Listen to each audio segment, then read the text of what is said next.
Hello everyone, एक और नई वीडियो में आप सभी का स्वागत है। अपन बात कर रहे थे सी प्रोग्रामिंग के अंदर से। लास्ट वीडियो में अपन यहाँ तक का जो प्रोग्राम है उसको अपन लाइव रन कराकर देख चुके थे। अब बात करते हैं नेक्स्ट, जिसका नाम आता है टोकन। टोकन के बारे में समझने से पहले क्या होता है, देखो टोकन थोड़ा सा एग्जाम्पल दूंगा जिससे आपको ज़्यादा क्लियर हो जाएगा गाइज।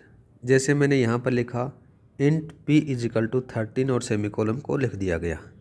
यहाँ पर इंट क्या है, इंट आ जाता है कीवर्ड या बोल सकते हो स्पेसिफिक डिक्लेरेशन इसको कहा जाता है। सेकंड बात करते हैं पी के बारे में। पी क्या है, एक आइडेंटिफायर है जिसको वेरिएबल भी कहा जाता है। और इजिकल टू क्या है, ये ऑपरेटर आ जाता है जिसको सिंबल कहा जाता है। 30 क्या है, 30 एक कॉन्स्टेंट आ जाता है। और ये क्या जाता है, सेमीकोलन। सेमीकोलन को बोल सकते हैं अपन स्पेशल कैरेक्टर। जैसे एक मेमोरी ब्लॉक आ जाता है जिसका एड्रेस 1000 आपके पास में दिखाया गया है। पी यहाँ पर आपको बता दिया कि आइडेंटिफायर आ जाता है। पी की वैल्यू आपके पास में कितनी दे दी जाती है, 30 दे दी जाती है, जो 2 बाइट और 4 बाइट पर मेमोरी एलोकेशन देखने को मिल जाता है। 2 बाइट के बारे में बात करें तो आपको 6 बिट कंपाइलर के अंदर से देखने को मिलेगा और 4 बाइट के अंदर से 32 और 64 में देखने को मिल जाता है। अब इन्हीं चीज़ों से मिलकर बनेगा टोकन। डेफिनेशन के बारे में बात करें ना, तो प्रोग्राम की छोटी से छोटी जो यूनिट होगी ना उसको टोकन कहेंगे। जैसे ये भी टोकन है, ये भी टोकन है, कीवर्ड भी टोकन आपको देखने को मिलेगा, आइडेंटिफायर भी मिलेगा, ऑपरेटर भी मिलेगा। ये सारे के सारे आपको टोकन कह सकते हैं। मतलब कि जो आप प्रोग्राम लिखोगे उस प्रोग्राम को लिखने के अंदर से छोटी जो चीज़ होगी उसको आप क्या कहोगे, टोकन कह सकते हो। डेफिनेशन के बारे में देखने को, प्रोग्राम की छोटी से छोटी यूनिट क्या कहलाती है, टोकन कहलाता है। अब बात करते हैं कि लिस्ट ऑफ टोकन, कौन कौन से टोकन होते हैं उन्हीं के बारे में बात करें तो गाइस जो ऊपर मैं बता कर आया हूँ ना, जैसे कीवर्ड हो गया एक, दूसरा, तीसरा, चौथा और पांचवा, इन सारी चीज़ों से मिलाकर जो बनेंगे वो क्या करेंगे, 5 टाइप के आपको टोकन देखने को मिल जाते हैं। ये रही देखो टोकन की लिस्ट। कौन कौन सा है, एक आइडेंटिफायर है, एक कीवर्ड आ जाता है, एक कॉन्स्टेंट आ जाता है, एक ऑपरेटर आ जाता है और एक आ जाता है स्पेशल कैरेक्टर। तो 5 टाइप के आपको टोकन देखने को मिलेंगे। अब इनको अपन अलग अलग पढ़ेंगे। सबसे पहले अपन आइडेंटिफायर को पढ़ेंगे। आइडेंटिफायर क्या होता है कि यूजर डिफाइन नेम आइडेंटिफायर कहलाता है। डेफिनेशन के बारे में बात करें, देखो ये रहा आपके पास में आइडेंटिफायर। आइडेंटिफायर कैसे कहेंगे, यूजर डिफाइन नेम आइडेंटिफायर कहलाता है। क्या कहलाता है गाइज, यूजर के द्वारा जो डिफाइन किया जाता है उसको आइडेंटिफायर कह सकते हो। ठीक है, जैसे मैंने ऊपर क्या लिखा था, ऊपर लिखा था इंट p इजिकल टू 30 लिखा था। अब यहाँ पर क्या कर दिया, यूज़र ने इसको p की जगह b भी कर सकता है, a भी कर सकता है, क्योंकि यूज़र ने इसको डिफ़ाइन किया है तो इसको अपन क्या कहेंगे, आइडेंटिफायर कहेंगे। ठीक है, तो ये p क्या पर यहाँ पर क्या है, आइडेंटिफायर आ जाता है। अब बात करते हैं लिस्ट ऑफ आइडेंटिफायर, ये कौन कौन से आइडेंटिफायर होते हैं उन्हीं के बारे में। यहाँ पर जो p है ये वेरिएबल के लिए काम आ जाता है, फिर फंक्शन के लिए काम आएगा, एरे के लिए, पॉइंटर के लिए, स्ट्रक्चर के लिए, यूनियन के लिए, इन्यूमरेशन के लिए, लेबल के लिए, ये सारे के सारे क्या कहलाते हैं, आइडेंटिफायर की लिस्ट कहलाती है। देखो यहाँ पर ये रहे लिस्ट ऑफ आइडेंटिफायर। यहाँ पर सबसे पहला जो नाम आता है वेरिएबल का आता है। वेरिएबल के लिए आप क्या करोगे, देखो इंट p लिख लिया यहाँ पर, इसका एग्जांपल आ जाता है। ये कैसा आइडेंटिफायर है, ये वेरिएबल टाइप का आइडेंटिफायर आ जाता है। दूसरा बात करते हैं फंक्शन। फंक्शन के अंदर से देखो क्या का वॉइड लगा दिया गया, वॉइड के साथ में आपने अक्स लिखा तो अक्स क्या है, यहाँ पर एक फंक्शन है। नेक्स्ट बात करते हैं एरे। एरे के बारे में बात करेंगे अपन ब्रीफ से, किसके अंदर से जो DSM पढ़ेंगे ना, डाटा स्ट्रक्चर एल्गोरिथम के बारे में एक अलग से सब्जेक्ट दे रखा है, उसके बारे में अपन देखेंगे उस सब्जेक्ट में। तो यहाँ पर लिखा गया इंट ARR, तो यहाँ पर ARR क्या है, एरे है। पॉइंटर के लिए आपने क्या लिखा, पॉइंटर के लिए PTR को यूज़ किया गया। स्ट्रक्चर के बारे में बात करें तो स्ट्रक्चर में आपने W लिखा गया, तो W यहाँ पर क्या आ जाता है, स्ट्रक्चर आ जाता है। यूनियन के बारे में बात करें तो U आ जाता है।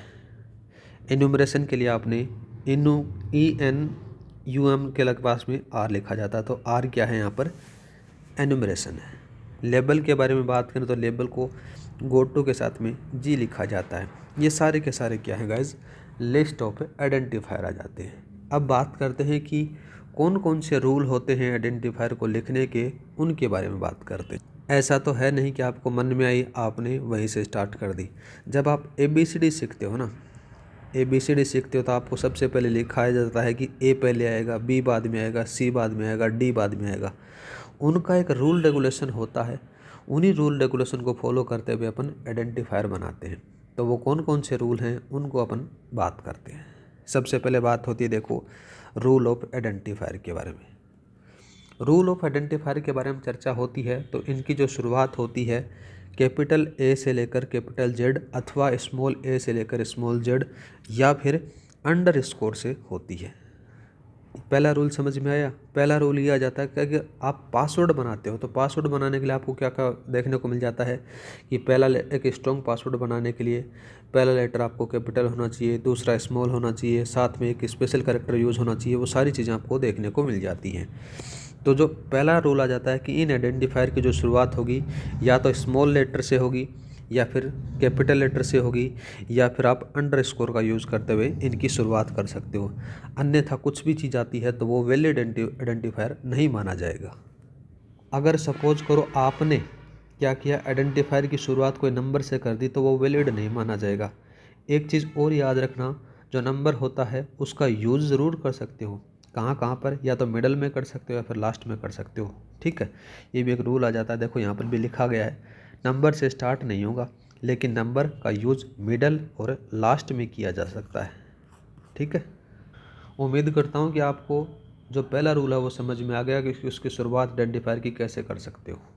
दूसरा बात करते हैं, कीवर्ड कभी भी आइडेंटिफायर नहीं हो सकता।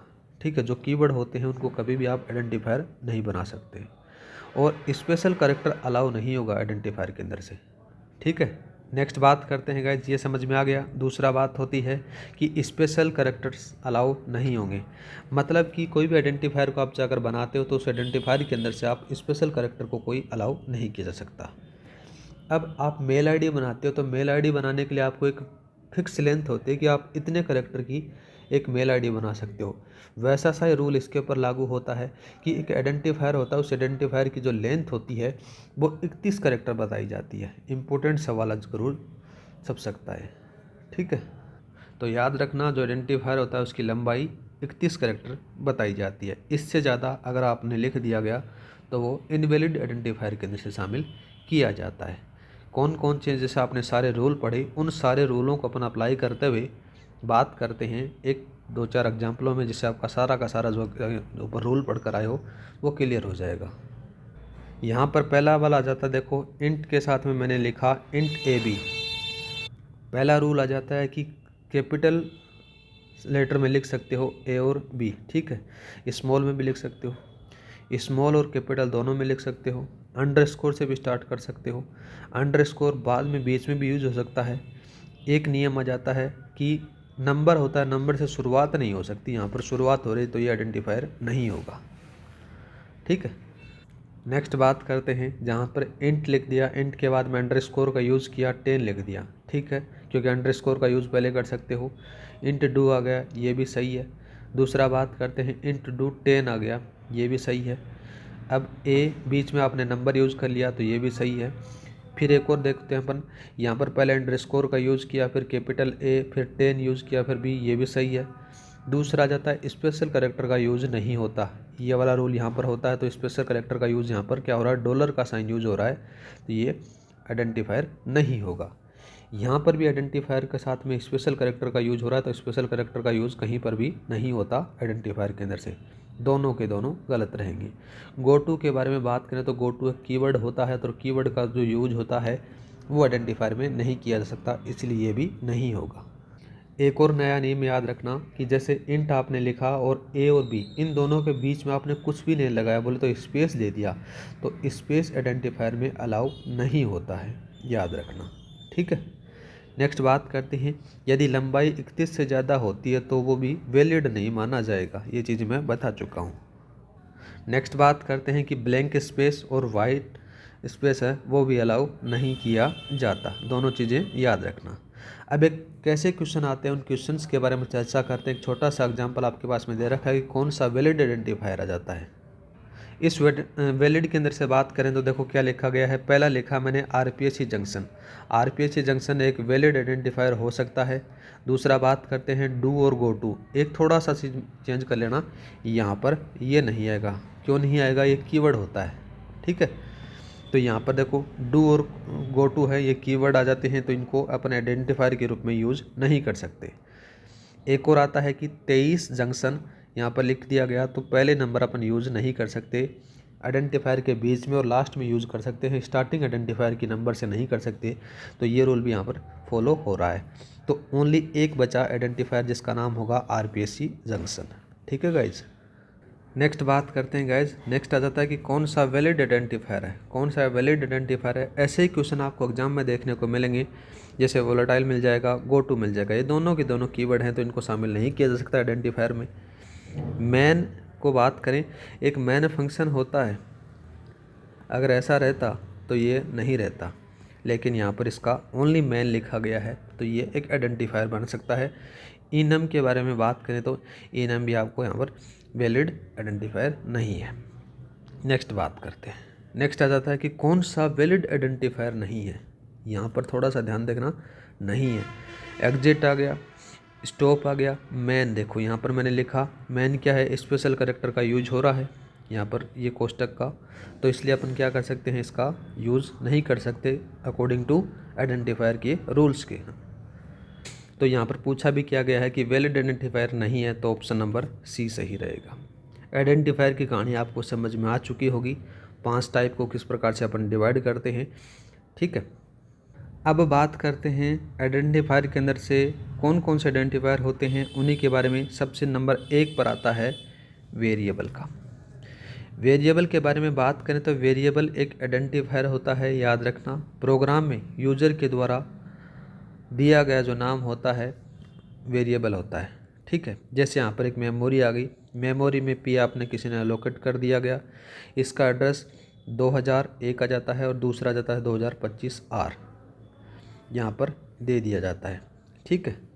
इनके बारे में बात करते हैं तो वेरिएबल एक आइडेंटिफायर होता है और मेमोरी में लोकेशन और एड्रेस बताता है। क्या बताता है? आपसे पूछा जाता है कि वेरिएबल क्या बताता है। वेरिएबल ये बताता है कि मेमोरी में लोकेशन और एड्रेस बताता है। जैसे यहाँ पर कौन से लोकेशन पर है और कौन सा एड्रेस है, इसका 2025 आ जाता है, इसका 2000 आ जाता है। सपोज करो आपके पास में एड्रेस नहीं बताए, जैसे आपकी क्लास आ जाती है और आपकी क्लास के अंदर से 2 स्टूडेंट हैं, एक का नाम ए है, दूसरे का भी ए है, दोनों के नाम ए आ जाते हैं, लेकिन इनका एक पर्टिकुलर कोई रोल नंबर आपको नहीं पता। तो अब किसी ने कुछ काम कर दिया, कुछ गलत काम किया, तो आप कौन से वाले को पकड़ोगे? कौन से वाले को नहीं पकड़ सकते, क्योंकि इनकी कोई आइडेंटिफाई नहीं है, कोई एड्रेस नहीं है। तो एड्रेस बताने के लिए आप वेरिएबल का यूज़ करते हो। जैसे यहाँ पर लिखा गया इंट के साथ में बी लिखा गया, बी क्या है? एक वेरिएबल आ जाता है गाइज। क्या आता है? वेरिएबल आता है। और वेरिएबल को हमेशा डेटा टाइप के साथ में डिक्लेयर किया जाता है, ये भी याद रखना। बिना डेटा टाइप के साथ में आप वेरिएबल को डिक्लेयर नहीं कर सकते, ठीक है गाइज। अब बात करते हैं इसका सिंटैक्स क्या है वेरिएबल। तो सबसे पहले आपको लिखना है डेटा का टाइप लिखना है, साथ में वेरिएबल का नाम लिखना है, सेमीकोलन से बंद कर देना है। इस प्रकार से आपका ये बन जाता है। जैसे मैंने लिखा इंट ए के साथ में ए क्या है? वेरिएबल आ जाता है, which is type of int, मतलब डेटा टाइप का जो टाइप है वो इंट आ जाता है, ठीक है। अब बात करते हैं डिक्लेरेशन किस प्रकार से होता है इनका। मैंने लिखा इंट अक्स लिख दिया गया, ठीक है। इंट अक्स और वाई लिख दिया, जिसमें सिंगल लाइन के अंदर से लिख दिया गया। इंट अक्स और इंट वाई लिख दिया, जो मल्टी लाइन में यूज हो जाता है। अब सपोज करो आपने इंट अक्स ले लिया और इंट अक्स ले लिया, ये इनवैलिड हो जाता है, मतलब कि इसमें क्या हो जाता है, रिपीटेशन वाली प्रॉब्लम हो जाती है, तो ये काम नहीं करेगा। अब बात करते हैं कि जो वेरिएबल होता है उसका इनिशियलाइज किस प्रकार से करते हो। जैसे मैंने यहाँ पर लिखा इंट अक्स, इसको यहाँ पर डिक्लेयर किया जाता है और अक्स के अंदर से वैल्यू आपको पुट करनी है, जैसे 10 करनी है और इसका एड्रेस 2000 आ जाता है। आप इस प्रकार से डिक्लेयर कर सकते हो। अब डिक्लेयर के अंदर से आपको क्या है, इनिशियलाइजेशन करना है। तो इनिशियलाइजेशन के अंदर से क्या करोगे, अक्स इजिकल टू आपने क्या कर दिया, 10 दे दिया गया, यहाँ पर इनिशियलाइज कर दिया गया। वैसा ही बात करते हैं इनिशियलाइज एंड डिक्लेयर किस प्रकार से करोगे। जैसे इंट आ गया, अक्स आ गया और अक्स के अंदर से आपको वैल्यू क्या दे दी गई, 10 आ गई। तो इनिशियलाइज भी किया दिया गया, डिक्लेयर भी कर दिया गया। मतलब कि इसको इन दोनों को नंबर 1 और नंबर 2 को मिलाकर आपने क्या कर दिया गया, इनिशियलाइज एंड डिक्लेयर कर दिया गया। नेक्स्ट बात करते हैं, जैसे आपके पास में इंट एक्स और वाई दे दिया गया है, वाई एक्स और वाई की वैल्यू दे दी जाती है। तो यहाँ पर क्या देखो, एक्स की वैल्यू आपको 5 दे दी गई और वाई की वैल्यू 3 दे दी गई, ये वैलिड आ जाता है। लेकिन सपोज करो int x is equal to यहाँ पर क्या दे दिया जाता है, 10 दे रखा है। यहाँ पर क्या हो रहा है गाइस, पहले वाली जो कंडीशन है कि इनिशियलाइज और डिक्लेयर दोनों कंडीशन फॉलो की जा रही हैं, लेकिन यहाँ पर साथ में दिया गया है y और y इज इक्वल टू 20 दे रखा है। यहाँ पर क्या कर रखा है इसने, इनिशियलाइज कर रखा है लेकिन डिक्लेयर नहीं कर रखा। डिक्लेयर नहीं कर रखा तो ये जो काम होगा वो आपका क्या होगा, अनसक्सेसफुल होगा और कंडीशन है वो फॉल्स की तरफ चली जाएगी। तो ये इनवैलिड बता दिया जाता है। इतना समझ में आया, आगे बात करते हैं। नेक्स्ट आता है, जैसे इंट एक्स दे दिया गया, इंट वाई दे दिया गया, सेम सेम इनको डिक्लेयर कर दिया जाता है। तो सेम सेम अपन डिक्लेयर नहीं कर सकते। जैसे एक्स इज इक्वल टू 10 दे दिया गया और वाई इज इक्वल टू 20 दे दिया गया, यहाँ पर कंडीशन इनवैलिड की तरफ से चली जाती है। अब बात करते हैं कि टाइप ऑफ वेरिएबल कितने टाइप के होते हैं। सी लैंग्वेज के अकॉर्डिंग अगर बात करें ना, तो वेरिएबल 2 प्रकार के होते हैं। कितने प्रकार के होते हैं गाइस, 2 प्रकार के होते हैं। एक तो लोकल वेरिएबल होता है, दूसरा ग्लोबल वेरिएबल होता है। तो डेफिनेशन के बारे में बात करें तो डेफिनेशन के अकॉर्डिंग अगर बात होती है तो लोकल वेरिएबल किसे कहते हैं। लोकल वेरिएबल वो कहता है जैसे आप कहीं घूमने जाते हो तो बाद में क्या होता है कि वहाँ पर आप गए हो ना, वहाँ पर बहुत सारे बोलते हो ना कि कुछ पंगा हो जाता है तो वहाँ पर कि ये लोग यहाँ का लोकल वगैरह वगैरह, तो उसकी पहुँच बहुत ज़्यादा होती है। तो जिस घर के अंदर से, जिस फंक्शन के अंदर से जो डिक्लेयर किया जाता है उसको लोकल वेरिएबल कहते हो। और आप उस जगह पर गए हो तो वहाँ पर आप क्या हो, global as a global variable की तरह काम करें, वहाँ पर क्या हो, आप लोकल नहीं हो। इस प्रकार से आप इनको समझ सकते हो। तो मैन फंक्शन के अंदर से जो लिखी गई चीज़ होती है उसको लोकल वेरिएबल कहते हैं, और मैन फंक्शन के बाहर जो चीज़ लिखी जाती है उसको उनको अपन ग्लोबल वेरिएबल कह सकते हैं। इतना समझ में आ गया। एकदम सरल चीज़ों में मैं पढ़ाने की कोशिश कर रहा हूँ। जो पीजीडीसी किया हुआ ना, जिसकी प्रोग्रामिंग कभी नहीं पड़ी हुई, जिसको सी का सी नहीं पता ना, उसको भी मैं एकदम बढ़िया तरीके से समझाने की कोशिश कर रहा हूँ। जैसे इस डेफिनेशन के बारे में बात करते हैं, ये तो आपको थोड़ा सा ज़्यादा डिक्लेयर करेगा। यहाँ पर क्या है, मैन फंक्शन स्टार्ट हो जाता है, इंट एक्स आ जाता है। तो ये क्या है, मैन फंक्शन के अंदर से लिखी हुई चीज़ होती है। जो वेरिएबल होता है वो लोकल वेरिएबल होता है। तो ये लोकल वेरिएबल आ गया, और मैन फंक्शन के बाहर जो चीज़ आपने वेरिएबल को डिक्लेयर किया वो ग्लोबल वेरिएबल की श्रेणी में चला गया। ठीक है, आगे बात करते हैं इसी के बारे में। यदि वेरिएबल मैन फंक्शन के आउटसाइड में डिक्लेयर किया जाता है तो वह ग्लोबल वेरिएबल होगा, डेफिनेशन के अकॉर्डिंग ये कहा जाता है जो ऊपर मैं बता कर आया हूँ। नेक्स्ट बात करते हैं, यदि वेरिएबल डिक्लेरेशन मैन फंक्शन में और अदर फंक्शन में किया जाता है तो लोकल वेरिएबल कहलाता है। ठीक है, नेक्स्ट बात करते हैं। नेक्स्ट आ जाता है कि जो लोकल वेरिएबल होता है उसकी डिफ़ॉल्ट वैल्यू क्या होती है, गार्बेज की तरफ से देखी जाती है, मतलब कि गार्बेज होती है। नेक्स्ट बात करते हैं कि ग्लोबल वेरिएबल में डिफ़ॉल्ट वैल्यू क्या आपको देखने को मिलेगी, 0 देखने को मिल जाती है। अब बात करते हैं रूल और रेगुलेशन के बारे में। रूल और रेगुलेशन की जब चर्चा होती है, जैसे यहाँ पर लिख दिया गया वॉइड मैन फंक्शन को स्टार्ट किया गया, int a is equal to 2 लिख दिया गया, int a is equal to 3 लिख दिया गया। ये क्या जाता है, इनवैलिड और कंपाइल टाइम एरर यहाँ पर जनरेट हो जाती है। अब ये एरर क्यों आती है उसी के बारे में बात करते हैं। तो यहाँ पर लिखा गया है कि सिमिलर स्कोप में एक नाम के वेरिएबल को अगेन डिक्लेयर नहीं किया जा सकता। अगर किया जा सकता है तो क्या आएगा, कंपाइल टाइम एरर जनरेट हो जाएगी कंपाइलर। जैसे सेम नेम का यहाँ पर देखने को मिल जाता है, इसी स्कोप के अंदर से इंट ए ले लिया, इंट ए ले लिया, एक जैसे यहाँ पर नहीं हो रहे। नेक्स्ट बात करते हैं, यहाँ पर देखो, यहाँ पर क्या लिखा गया है, वॉइड मैन लिख दिया गया, इंट ए लिखा गया और इंट ए लिख दिया गया। पहले वाले में ए कैपिटल लेटर में, दूसरे वाले में ए आ गया। यहाँ पर क्या होता है कि ये वैलिड होगा। वैलिड क्यों होगा, क्योंकि जो सी लैंग्वेज होती है वो केस सेंसिटिव होती है। इस वाले का मतलब अलग निकलेगा, इस वाले का मतलब अलग निकलेगा। 2 कंडीशन समझ में आ गई। तीसरा बात करते हैं गाइज। नेक्स्ट आता है कि जैसे यहाँ पर वॉइड मैन के साथ में आपने लिखा इंट ए इजिकल टू 10 लिख दिया गया और कैर टाइप के साथ में ए लिख दिया गया। यहाँ पर भी आपके पास में क्या आ गई, ये कंपाइल टाइम की एरर जनरेट हो जाती है। क्यों जनरेट होती है कि एक स्कोप में एक नाम के एक से ज़्यादा वेरिएबल आप डिक्लेयर नहीं कर सकते। अगर डिक्लेयर करोगे तो आपके पास में कंपाइल टाइम एरर जनरेट हो जाएगी। आगे बात करते हैं। आगे मैंने लिखा कि int a is equal to 8 लिख दिया गया और वॉइड मैन लिखा गया, int a is equal to 20 लिख दिया गया, ये कंडीशन अलाउ हो जाएगी। क्यों अलाउ होगी गाइज? क्योंकि यहाँ पर ए इज इक्वल टू 20 है, ये लोकल वेरिएबल है, और ए इज इक्वल टू 8 है, ये ग्लोबल वेरिएबल है। ठीक है, तो यहाँ पर देखो यहाँ लिखा गया है कि अलग अलग में समान नाम, अलग अलग जो स्कोप के अंदर से समान नाम के डिक्लेयर किए जा सकते हैं। ये वाला अलग है, ये वाला अलग है। इतना आप पढ़ कर आ चुके हो, थोड़ा बहुत तो आपको समझ में आएगा किस प्रकार से काम करता है, किस प्रकार से काम नहीं करता। अब अपन एक छोटा सा प्रोग्राम लेते हैं। प्रोग्राम की स्टेप्स आप पढ़ चुके हो, किस प्रकार से अपन 4-5 स्टेपों को फॉलो करेंगे और अपन एक प्रोग्राम बनाएंगे, जिससे आपको थोड़ा सा ज़्यादा क्लियर हो जाएगा। पहला बात करते हैं, देखो यहाँ पर लिखा मैंने प्रोग्राम, इंक्लूड लिख दिया studio.h और इंक्लूड conio.h, ये वाला रूल नंबर 1 आ जाता है, जिसमें हेडर फाइल अपने ले ली गई।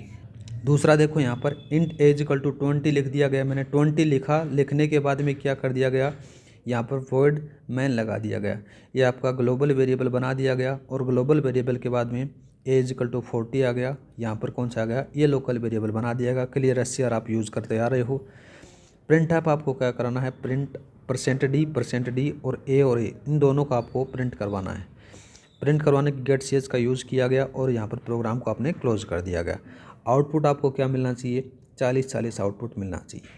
ठीक है, और चीज़ यहाँ पर भी लिखी गई है कि समान नाम, बोलो सेम नेम वेरिएबल अलग अलग स्कोप में होते हैं तो प्रायोरिटी लोकल वेरिएबल को दी जाती है।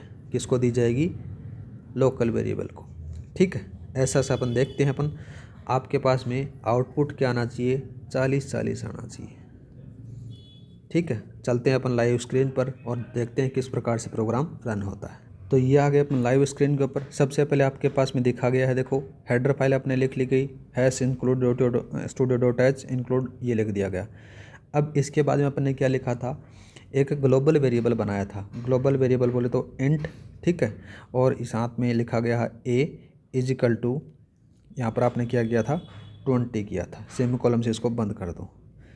ग्लोबल वेरिएबल आपने डिक्लेयर किया, वॉइड मैन लिखा। फंक्शन स्टार्ट करने के बाद में इंट वाला यहाँ पर आ जाओ। यहाँ पर आपने क्या लिखा था, यहाँ पर आपने लिखा था गाइज ए की वैल्यू लिखी थी, ए इज इक्वल टू आपने क्या किया था, 40 डिक्लेयर किया था। इतना समझ में आया। बाद में बात करते हैं आगे। इतना आ जाने के बाद में आपको क्या लिखा गया था, क्लियर SCR का यूज़ किया गया था, उसको लिख दो आप यहाँ पर। ठीक है, क्लियर SCR का यूज़ किया, छोटे कोष्टक में इसको बंद कर दो, ये रहा, और सेमीकोलन लगाकर इसको वैसे बंद कर दो। अब प्रिंट ऐप आपको क्या कराना है, प्रिंट ऐप की तरफ चलते हैं अपन। %d करवाना है। ठीक है, %d कहाँ गया, ये रहा %d। ठीक है, %d के बाद में दोबारा से आपने %d यूज़ करना है। %d इसको आपने स्ट्रिंग में बंद कर देना है। स्ट्रिंग में जैसे ही बंद करोगे, छोटा सा कॉमा लगानी है, यहाँ पर ए लिखना है, फिर दोबारा से दूसरे वाले को डिक्लेयर करना है, ए कर देना है। बंद कर दिया, और जितना भी जो प्रोग्राम है उसको आप काट दो। ये वाला भी इसको अपन हटा देते हैं, स्कैन ऐप को भी अपन हटा देते हैं।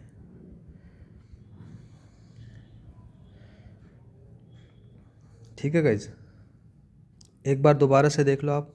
जैसे अपने पहले वाले में हेडर फाइल लिखी गई, ये वाली हेडर फाइल, फिर ये वाली हेडर फाइल, फिर इंट ए इक्वल टू 20 आपने डिक्लेयर किया गया, वॉइड मैन लगाया, ए इक्वल टू 40 डिक्लेयर किया, क्लियर SCR यूज़ किया गया, प्रिंटअप यूज़ किया गया, और गेट CS, इस प्रकार से अपने प्रोग्राम को क्लोज कर दिया गया।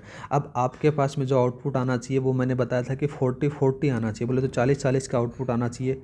अब अपन चलते हैं रन के ऊपर।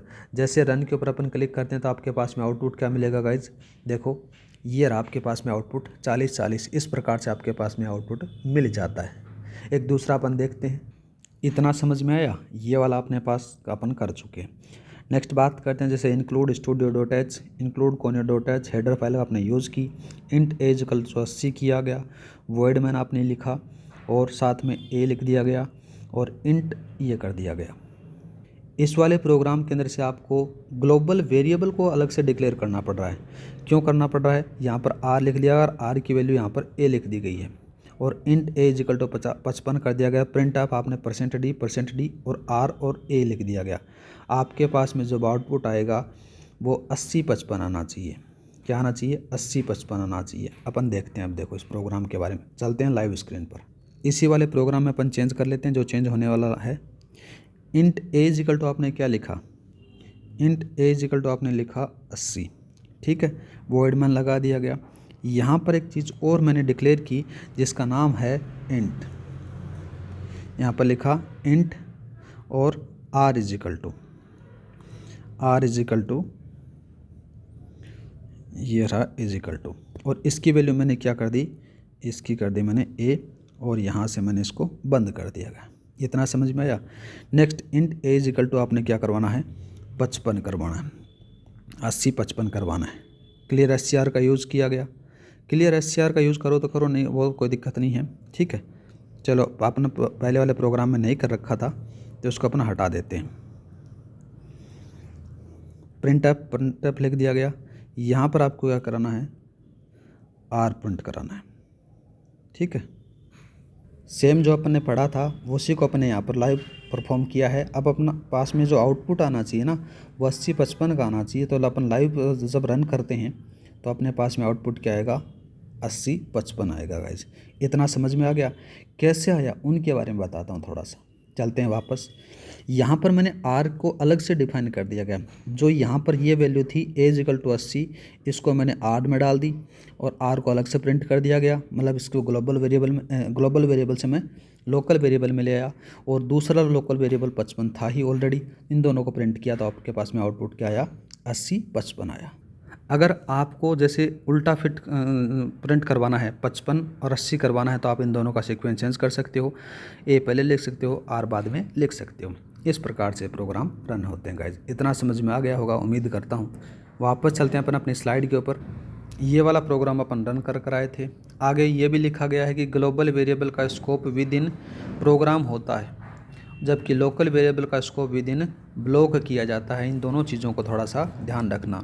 सीधा सा एग्जामिनर पूछ लेता है कि लोकल वेरिएबल का स्कोप क्या होता है। लोकल वेरिएबल का जो स्कोप होता है विद इन स्कोप ब्लॉक माना जाता है, जबकि ग्लोबल वेरिएबल का जो स्कोप माना जाता है विद इन प्रोग्राम माना जाता है। ठीक है गाइज, आज के लिए इतना ही। मिलते हैं नेक्स्ट वीडियो में जिसमें से अपन देखेंगे राइट टू ऐड 2 नंबर। ठीक है, किस प्रकार से अपन प्रोग्राम रन कर सकते हैं। उम्मीद करता हूं कि आपको क्लास समझ में आई होगी, जिस प्रकार से अपन प्रोग्राम को रन किया गया, किस प्रकार से अपन वेरिएबल को यूज़ किया गया। ठीक है गाइज, जो नए लोग हैं वो लाइक और सब्सक्राइब करना ना भूलें। मिलते हैं नेक्स्ट वीडियो में। ऐसे आपको वीडियो क्लासेस मिलती रहेंगी।